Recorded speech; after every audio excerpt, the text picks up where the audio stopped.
আসসালামু আলাইকুম ওয়া রাহমাতুল্লাহ। এই যে এখন একটা ছবি দেখাচ্ছি, এই ছবিটার ব্যক্তি ইনি হলেন নাটোর জেলা আওয়ামী লীগের সাধারণ সম্পাদক আলহাজ শরীফুল ইসলাম রমজান।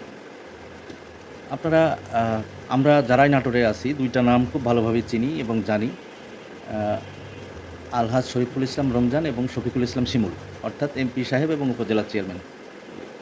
তো পুরা দেশে যেটা ছিল লবিং গ্রুপিং রাজনীতিতে বড় একটি দল, গ্রুপিং থাকবেই।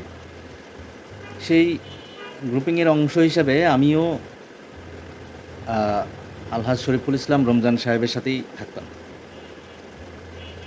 মোটামুটি ২০১৪ সাল থেকে উনার সাথে আমি ওতপ্রোতভাবে আছি। তো এই ব্যক্তিটার অনেক দোষ। বিশেষ করে আমার এই ব্যক্তিটার প্রতি অনেক অভিযোগ, অনেক অভিযোগ। আমি অন্য কারো উদাহরণ দিব না। একটা কর্মীর উম মানে আক্ষেপ বুঝতে পারলেই সবারটা বোঝা যাবে। আমি উনার জন্যে আ যার পর নাই ত্যাগ স্বীকার করেছি। যদি কেউ বলে যেটা আমার ইউনিয়নে, আমার কাফুর ইউনিয়নে যারা আছেন তারা সবাই জানেন।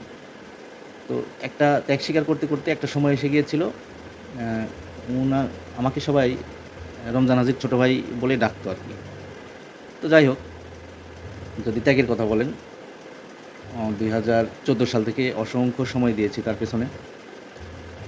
আবার আরেক নেতার ক্যাডার দ্বারা অত্যাচারিত হয়েছি, সামাজিকভাবে লাঞ্ছিত হয়েছি। অ্যা একটা জায়গায় থেকেও, ইউনিয়ন পরিষদের মেম্বার থেকেও ইউনিয়ন পরিষদে অনেক অ্যা অবহেলার শিকার হয়েছি বাদবাকিগুলো মেম্বার দ্বারা। তো যাই হোক, অনেক ত্যাগ। মিটিং মিছিলে লোক নিয়ে যাওয়া। আমি কোনো খরচ নিতাম না। আমি এ যাবৎ পর্যন্ত ২ থেকে ৩ বার তার কাছ থেকে খরচ নিয়েছি। আমার স্পষ্ট মনে আছে। কোন প্রোগ্রামগুলোতে খরচ নিয়েছি তাও বলে দিতে পারব। তো যাই হোক, একটা সময় ছিল কাফুরিয়া ইউনিয়নে উনার পক্ষে ওপেনে কথা বলার মতো কেউ ছিল না। আমি এই জাহাঙ্গীর মানুষের সাথে আ দাপট দেখিয়ে বলেন, কৌশলে বলেন, দাপট আমি কারো সাথে কোনোদিন দেখাই না, কথাটা ভুল হলো, দুঃখিত। কৌশলে বলেন, হাত পা নেড়ে বলেন আর যেভাবে বলেন আমি তার পক্ষে একটা সময়ে অনেকগুলো লোক কাফুর ইউনিয়নে জোগাড় করেছিলাম বা তার পক্ষে এনেছিলাম। তারপরে তো উনি জেলা আওয়ামী লীগের সাধারণ সম্পাদক নির্বাচিত হলেন। তো মানে উনার পক্ষে একদম লোক ছিল না তা না, লোক ছিল। গ্রুপিং এর রাজনীতিতে গিয়ে ২ জনের এমপি সাহেবের সাথেও যোগাযোগ রাখতো কিছু লোক এবং কিছু লোক উনার সাথেও যোগাযোগ রাখতো। তো উনি ওই লোকগুলোকে বেশি প্রায়োরিটি দিয়ে আগে থেকেই বেশি প্রায়োরিটি দিয়ে উনি বলতেন যে এটা আমার লোক। যাই হোক, সেই হিসাব পরে হয়তো তার মনে হয়েছে।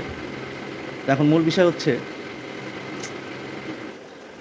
গত ৫ই আগস্টের পরে ২৪ সালের ৫ই আগস্টের পর থেকে এখন পর্যন্ত আমার মতো কর্মী উনার আমার মতো কর্মীকে একদিনও উনি বিসমিল্লাহ বলে ফোন দিয়ে খবর নেননি।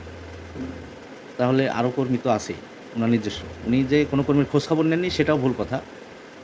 তো উনি খোঁজখবর নিয়েছেন অন্যান্য কর্মীর। উনি খোঁজখবর নিয়েছেন। উনার যারা কাছের ছিলেন না তাদের খোঁজখবর নিয়েছেন। তো এই ব্যক্তিটার আ উপরে আমার অনেক অভিযোগ। তো আমাকে স্বাভাবিকভাবেই বিপদে ছিলাম। সকল কর্মী বিপদে ছিল। আমিও তেমন বিপদে ছিলাম। আ বিছানায় পড়েছিলাম চিকিৎসার অভাবে ঢাকাতেই। তারপরে না খেয়েছিলাম। অনেক ইতিহাস আছে। এগুলো না বলি।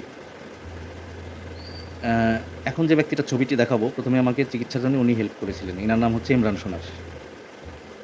আর এখন যে ছবিটা দেখাচ্ছি ইনি আমাকে আ সংসার চালানো বলেন যেকোনো ইয়েতে হোক উনি আমাকে টাকা দিয়েছিলেন। উনার নাম হচ্ছে আশরাফুল ভূঁইয়া। তো ব্যক্তিগতভাবে ইমরান সোনারের সাথে আমার কোনোদিনও ব্যক্তিগতভাবে আলাদাভাবে কথা হয়নি। ব্যক্তিগতভাবে আলাদাভাবে কোনোদিনও আশরাফুল ভাইয়ের সাথেও কথা হয়নি। আ উনার ৩ ভাইকে আমি চিনি। যেহেতু উনার পাশের এলাকায় আমার শ্বশুরবাড়ি। আমি মামুন এবং অ আলী আসগর মাস্টার। আমি ২ টা ব্যক্তিকে চিনি। আশরাফুল ভাইয়ের সাথে আমার কোনো সময় কথা হয়নি সামনাসামনি। তো যাই হোক, তো অভিযোগ এই ব্যক্তিটার উপরে আছে, অবশ্যই অভিযোগ আছে।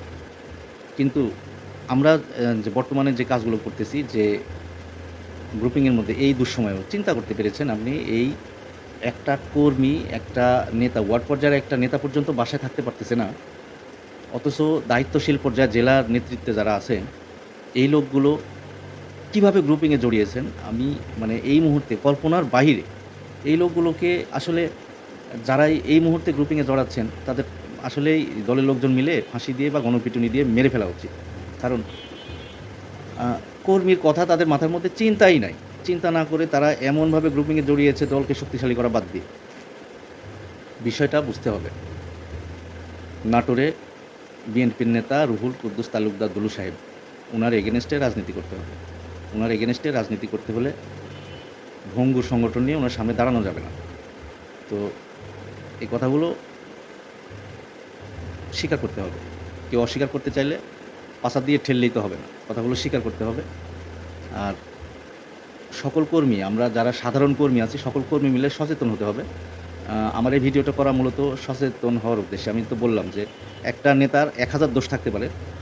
দলের দুঃসময়ে সেই নেতাকে নিয়ে সমালোচনা বা আদার্স কোনো কিছু করা, সংগঠনের ক্ষতি করার চাইতে অন্য কিছু না। সংগঠনকে দুর্বল করা। আমার বলার অনেক সময় আছে। তার বিরুদ্ধে পদক্ষেপ নেওয়ার অনেক সময় আছে। আমরা নিব। আ সাংগঠনিক অনেক উপায় আছে। দল আগে দুঃসময় থেকে বের হয়ে আসুক, কেটে উঠুক। সবাই রাস্তায় দাঁড়াতে পারুক, বাড়িতে বসবাস করতে পারুক, নিজের স্ত্রী সন্তানদের সময় দিতে পারুক, সমাজের মানুষকে সময় দিতে পারুক, নিজের দলের সম্পর্কে মানুষ জনসমর্থন গড়ে তুলুক। তাছাড়া এইভাবে গ্রুপিং করে সংগঠনকে কোনো সময় এগিয়ে নেওয়া সম্ভব না। এটা দলের ক্ষতি ছাড়া আর কিছুই না। আমরা যারা সাধারণ কর্মী আছি, এই সাধারণ কর্মীগুলো এই ভিডিওটা বেশি, বেশি শেয়ার করে সব কর্মীর কাছে বিষয়গুলো পৌঁছে দেওয়া উচিত আমি মনে করি। কারণ মানে তারা দল করে বলতেছে, দায়িত্বশীল জায়গা আছে, কিন্তু দলের কোনো চিন্তাই তাদের মাথায় নাই। সংগঠনের ভালো করার কোনো চিন্তাই তাদের মাথায় নাই এই মুহূর্তে। কী হবে সংঘাত করে? সংঘাত করে তো কোনো লাভ নাই। উল্টো সবাই হাততালি দিবে। যে দেখ শালারা ক্ষমতায় নাই, এরকম কামড়াকামড়ি শুরু করছে। তো সবাই কথাগুলো মনোযোগ দিয়ে শুনবেন এবং মেনে নেওয়ার চেষ্টা করবেন, নেতাদের প্রশ্রয় দিয়েন না। যারা দায়িত্বশীল জায়গায় আছে তারা দায়িত্বশীল জায়গায় থাক। নিজেরা অনুপ্রাণিত হয়ে যারা গ্রুপিং করছে তাদেরকে প্রতিহত করুন। এছাড়া আর কোনো উপায় নাই। সবাই ভালো থাকবেন, সুস্থ থাকবেন, সুখে থাকবেন। আসসালামু আলাইকুম ওয়া রাহমাতুল্লাহ।